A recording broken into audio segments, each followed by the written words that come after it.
الحمدللہ رب العالمین الصلاۃ والسلام علی سید الانبیاء والمرسلین وعلی آلہ واصحابہ اجمعین اما بعد اعوذ باللہ من الشیطان الرجیم بسم اللہ الرحمن الرحیم بحمد اللہ تعالی کہ رب ذوالجلال کے احسان اور کرم سے سب شروع ہوگا آپ کا سورہ قاف شیفہ کی 42 نمبر آیا شیفہ سے آگے ملاحظہ کیجیے گا۔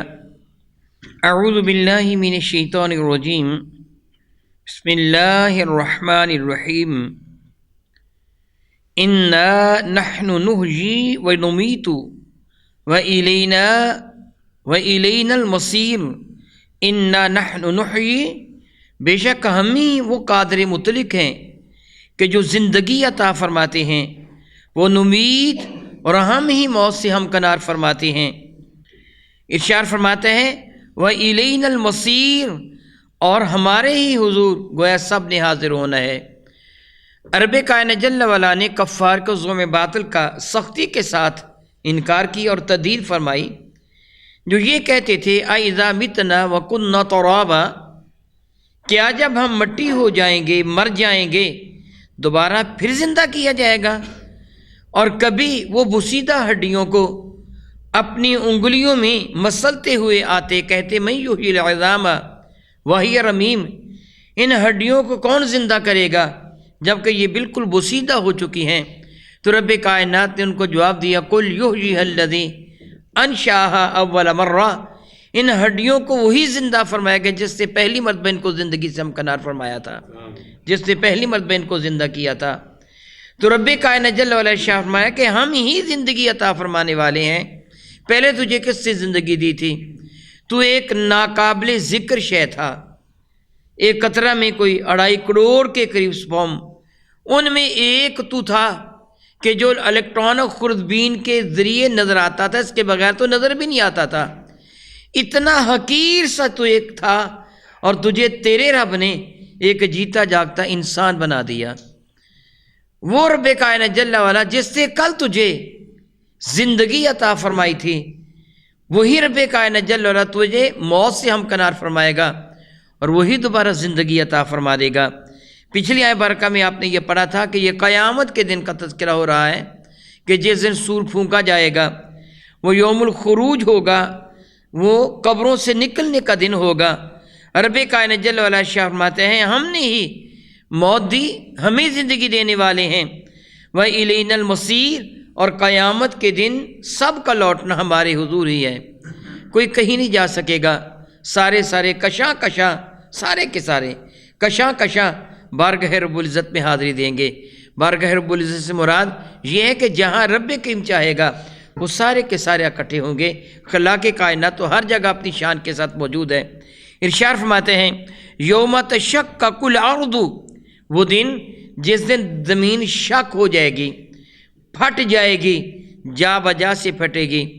جس طرح رب کائنات جل وعلا کی قدرت کاملہ کا آپ عموماً نظارہ کرتے ہیں کہ آپ بیج زمین میں بو دیتے ہیں، جب وہ نمو پکڑتا ہے، جب اس میں ایک تغیر آتا ہے، اس کے اوپر کا چھلکا پھول جاتا ہے، پھر اس سے 2 چیزیں برآمد ہوتی ہیں، ایک روٹ جڑ جو نیچے کی جانب چلی جاتی ہے، دوسرا شگوفہ جو زمین کا سینہ چیر کر زمین کو پھاڑ کر باہر نکل آتا ہے۔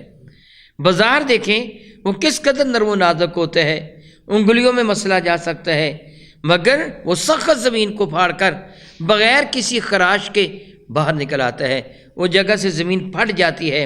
جس طرح تم یہ دیکھ رہے ہو کہ نباتات یہ اگتے ہوئے زمین کو پھاڑ کر باہر نکلتے ہیں، قیامت کے اسی طرح جا بجا جگہ جگہ سے زمین پھٹ رہی ہوگی اور انسان اس سے باہر آ رہے ہوں گے۔ ایک ایک جگہ سے میرا اللہ جانتا ہے کتنے کتنے لوگ باہر نکلیں گے۔ رب کریم ارشاد گرامی قدر فرماتے ہیں کہ یوم تشقق الارض عنہم سراعا، جب وہ جلدی جلدی زمین پھٹے گی، نکلتے چلے آئیں گے۔ ایک روایت کا مفہوم بنتے ہیں جس طرح کیڑے مکوڑے زمین سے باہر نکلتے ہیں، ابلتی ہے زمین، معلوم ہوتی ہے کہ جس طرح کیڑے مکوڑے سے ابل رہی ہو، اس طرح انسان زمین سے باہر آتے چلے جائیں گے۔ سراعا، بڑی سرعت کے ساتھ، بڑی جلدی کے ساتھ نکلتے چلے آئیں گے۔ رب کریم فرماتا ذالک حشر علینا یسیر، اور یہ ان کو پیدا کرنا، حشر کا لفظی معنی ہوتا ہے اکٹھا کرنا، یعنی پہلے ان کو کیا کیا، رب کائنات جل وعلا نے ان کو زندگی کی دولت عطا فرمائی، ان کی ہڈیاں بوسیدہ ہو چکی تھیں، ان کے بال، ان کا گوشت گل سڑ چکا تھا، اور پھر ایک وہ وقت بھی تو آیا نا جب پہلا نفخہ پھونکا گیا تھا، وہ سور پھونکا گیا تھا، جب قیامت نافذ کی گئی تھی تو سب کچھ ہی ختم ہو گیا تھا، روحیں بھی ختم ہو گئی تھیں، کل من علیہا فان کا وہ اصول نافذ ہو گیا تھا کہ کائنات کی ہر شے فنا ہو گئی تھی، الا وجہ ربک، سوائے تیرے رب کی ذات بابرکات کے، اللہ کے سوا باقی سب کچھ فنا تھا۔ آج روح فنا نہیں ہوتی، روح جسم سے جدا ہوتی ہے، روح نکلتی ہے، نکل کر مرتی نہیں ہے، بلکہ کہاں جاتی ہے؟ جہاں میرا اللہ چاہتا ہے، وہ جنت میں لے جائے، جہنم میں لے جائے، ولا لعلیین لے جائے یا اسفلین لے جائے، کہاں لے جائے میرا اللہ جانتا ہے۔ روحیں مرتی نہیں ہیں، لیکن جب وہ قیامت کا نفخہ پھونکا جائے گا پھر روحیں بھی مر جائیں گی، ملائکہ بھی مر جائیں گے، اللہ تعالیٰ کی ذات بابرکات کے سوا کائنات کی کوئی بھی شے باقی نہیں رہے گی، صرف خالق رہے گا، ساری مخلوق ختم ہو جائے گی۔ پھر جب وہ چاہے گا تو نئے سرے سے سب کچھ ہی بن جائے گا، جس طرح وہ چاہے گا ویسے ہی بن جائے گا۔ تو رب کریم اشارہ گرامی قدر فرماتے ہیں پھر زمین جو بنے گی پھر جا بجا سے پھٹے گی، ایک پروسیس کے تحت پھر انسان اس سے باہر نکلتے چلے آئیں گے۔ ذالک حشر علینا یسیر، یہ اکٹھا کرنا ہمارے لیے بہت ہی آسان ہے، کوئی بھاگ نہیں سکے گا۔ میں نے چند لوگوں کو اکٹھا کرنا ہو تو وہ دوڑ کر بھاگ کرنا پڑتی ہے، فلاں کو لاؤ، فلاں کو لاؤ، فلاں کو لاؤ۔ ریوڑ کو اکٹھا کرنے والا ایک چرواہا جانتا ہے کہ بعض اوقات اکٹھا کرنا کتنا مشکل ہوتا ہے، تمہیں مشکل ہے، مجھے مشکل ہے، میرے اللہ کو مشکل نہیں ہے۔ وہ حکم دیتا ہے، سر بسر سارے کے سارے وہ چلے آتے ہیں۔ یہ ممکن نہیں کہ حکم اس کا ہو اور پھر نافذ نہ ہو۔ ارشاد گرامی قدر فرماتے ہیں یہ ان کو اکٹھا کرنا ہمارے لیے بہت ہی آسان ہے۔ نحن اعلم بما یقولون، یا رسول اللہ صلی اللہ علیہ وسلم، جو یہ ہماری نافرمانی کر رہے ہیں، ہماری اعلیٰ اور عرفہ شان میں جو نازیبہ کلمات کہہ رہے ہیں کہ رب ایسے نہیں کر سکتا، رب ایسے نہیں کر سکتا، معبودان باطلہ معاذ اللہ، یہ رب کے معاون وغیرہ وغیرہ، وہ جملے کہہ رہے ہیں جو رب کائنات کے شایان شان نہیں ہیں۔ فرماتا نحن اعلم بما یقولون، ہم جانتے ہیں جو کچھ یہ کہہ رہے ہیں۔ وما انت علیہم بجبار، سبحان اللہ تعالی و بحمدہ، رب کریم فرماتا محبوب آپ ان پر سختی کرنے والے نہیں ہیں، یعنی آپ کو ضرورت نہیں کہ آپ ان کو سختی کے ساتھ منوائیں، حکم نافذ کریں، کوئی ضروری نہیں ہے۔ آپ کا جو ذمہ ہے وہ کیا ہے؟ احکامات الہیہ کو پہنچا دینا۔ اگر کو مان لے تو الحمدللہ تعالیٰ، نہ مانے تو نہ صحیح۔ اسلام کی قبولیت میں جبر نہیں ہے، بات ذہن نشین فرما لیجئے۔